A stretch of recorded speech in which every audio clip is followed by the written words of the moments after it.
रात के 3 बजे अगर आपके फ़ोन पर कॉल आए और कॉलर आईडी पर आपका ही नाम लिखा हो, तो शायद आप भी वही गलती करें जो नोएडा के एक आईटी हॉस्टल में रहने वाली रिया ने की थी। उस रात एसी की आवाज़ और बाहर हाईवे के हॉर्न्स के बीच उसका फ़ोन वाइब्रेशन से हिल उठा। स्क्रीन पर क्लियरली लिखा था, रिया कॉलिंग।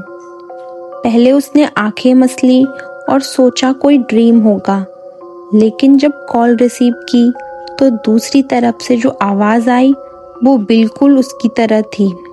सेम हेजिटेशन, सेम सांस लेने का तरीका। और बस इतना कहा, लाइट बंद मत करना। कॉल कट होने के बाद रिया का गला सूख गया, क्योंकि रूम का बल्ब अपने आप हल्की फ्लिकर के साथ डिम होने लगा, जबकि स्विच अनटच्ड था। उस रात उसने लाइट बंद नहीं की और पूरी रात आंखें खुली रखकर लेटी रही, क्योंकि जब भी नींद आने लगती बेड के नीचे से वाइब्रेशन फील होती, जैसे फ़ोन बाहर रखा हो, जबकि फ़ोन उसके पिलो के पास था। अगले दिन ऑफिस में उसका ध्यान बिल्कुल नहीं लगा और उसने नोटिस किया कि हॉस्टल के कॉमन व्हाट्सएप ग्रुप में रात के टाइम के बारे में कोई बात ही नहीं करता, जैसे एक अनसेड रूल हो। उसने अपनी रूममेट सेजल से जब इस बारे में पूछा तो सेजल ने बस इतना कहा, 3 बजे के बाद कॉरिडोर में मत निकलना, बिना वजह बताए। धीरे धीरे रिया को दिखने लगा कि लिफ्ट अक्सर 4th फ्लोर पर रुक जाती है, वो भी बिना किसी के एंटर किए। सीसीटीवी मॉनिटर हमेशा उस फ्लोर के टाइम पर फ्रीज हो जाता है और वार्डन जब भी 4th फ्लोर का नाम लेता तो बात घुमा देता। एक रात जब 3:11 होने वाले थे तो रिया ने जानबूझकर फोन रिकॉर्ड मोड पे रखा और बेड पर बैठकर वेट करने लगी। जैसे ही टाइम हुआ फोन पर कॉल आई, फिर से उसी नाम से, लेकिन इस बार आवाज़ ज़्यादा क्लियर थी और बोल रही थी, मैं भी यहीं रहती थी। कॉल के तुरंत बाद कॉरिडोर में किसी के नंगे पैर चलने की आवाज़ आई, जो उसके डोर के बाहर रुक गई।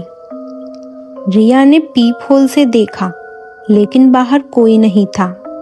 सिर्फ फ्लोर पर गीले पैरों के निशान थे, जो वॉशरूम की तरफ जा रहे थे।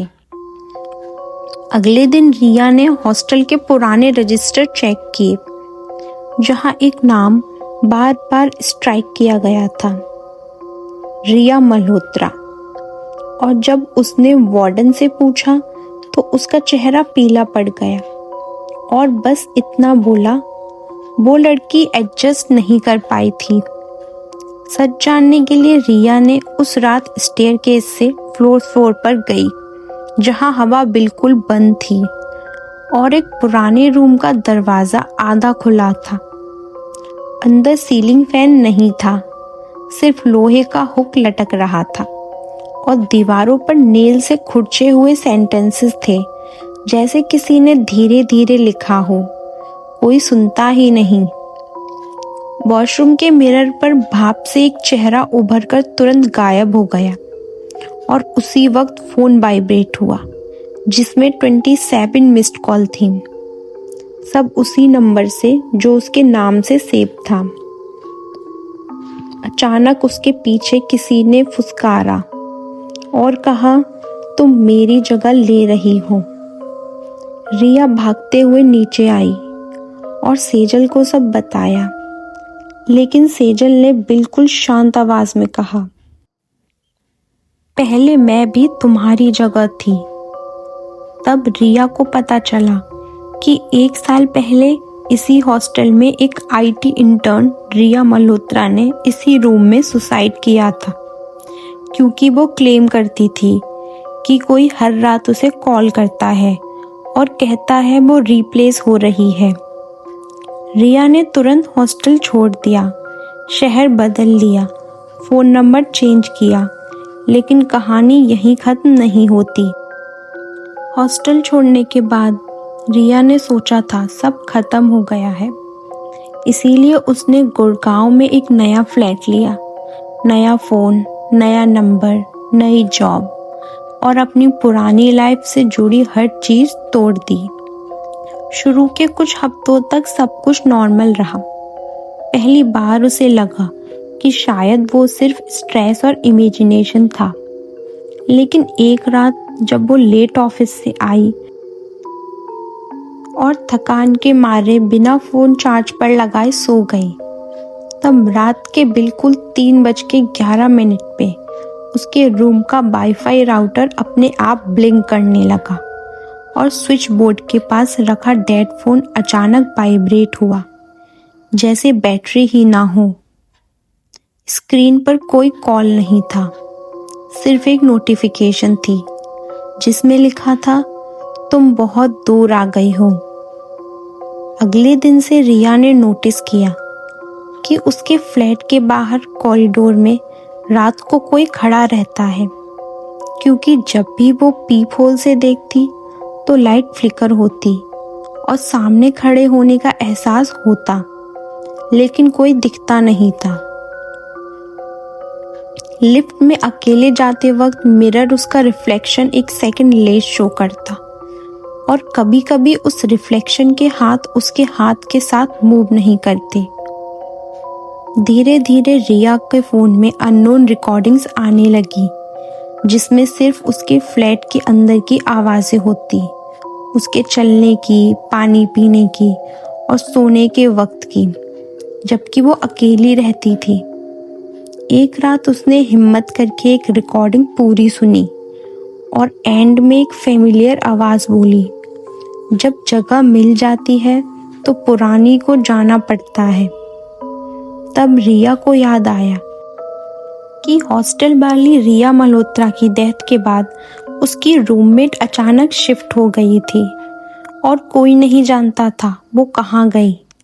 सच जानने के लिए रिया ने ऑनलाइन फोरम्स और ओल्ड टेनेंट रिकॉर्ड्स खोले, जहां उसे पता चला कि पिछले कुछ सालों में कम से कम 3 लड़कियां अलग अलग शहरों में एक ही पैटर्न के साथ शिफ्ट हुई थी। Same age, same job profile, same 3:11 AM disturbance. और हर बार उनके बाद उनके फ्लैट या हॉस्टल में एक नई लड़की रहने आ जाती, जो बिल्कुल उन जैसी होती थी। एक रात जब रिया ने अपने बेडरूम का मिरर ध्यान से देखा तो उसका रिफ्लेक्शन मुस्कुराया, जबकि उसके खुद के चेहरे पर डर था। और उस रिफ्लेक्शन ने बस इतना कहा, अब मेरी बारी खत्म हो रही है। उसी रात बिल्डिंग के CCTV में रिया को लिफ्ट में एंटर करते हुए दिखाया गया, लेकिन बाहर निकलते हुए नहीं। सुबह सोसाइटी के गार्ड ने सिर्फ एक लड़की को फ्लैट से निकलते देखा, जो बिल्कुल रिया जैसी दिखती थी। सेम कपड़े, सेम वॉक, सेम फोन। और जब उस लड़की का फोन रात 3:11 बजे बजा तो कॉलर आईडी पर एक नया नाम फ्लैश हुआ, रिया मल्होत्रा। लेकिन क्या वजह थी जिसकी वजह से रिया मल्होत्रा को सुसाइड करनी पड़े अपने ही रूम में? और ऐसा क्या मैसेज देना चाहती थी वो बाकी लड़कियों को, जो वो उनके फ़ोन पे कॉल करती थी उन्हीं के सेम गेटअप में? क्या वो उन्हें कोई मैसेज देना चाहती थी या फिर कुछ और वजह थी? और 4th फ्लोर का क्या राज था जिसको वो बिल्डिंग वाले दबाना चाहते थे? अगर चाहते हो कि मैं इस वीडियो का पार्ट 2 लेकर आऊँ तो कमेंट करो। और अगर आपके साथ भी कभी कुछ ऐसा हॉरर इंसिडेंट हुआ है जिसे आप सभी के साथ शेयर करना चाहते हैं तो कमेंट करें या फिर मुझे ईमेल करके अपनी स्टोरी शेयर करें। हो सकता है मेरी नेक्स्ट वीडियो में आपकी स्टोरी हो।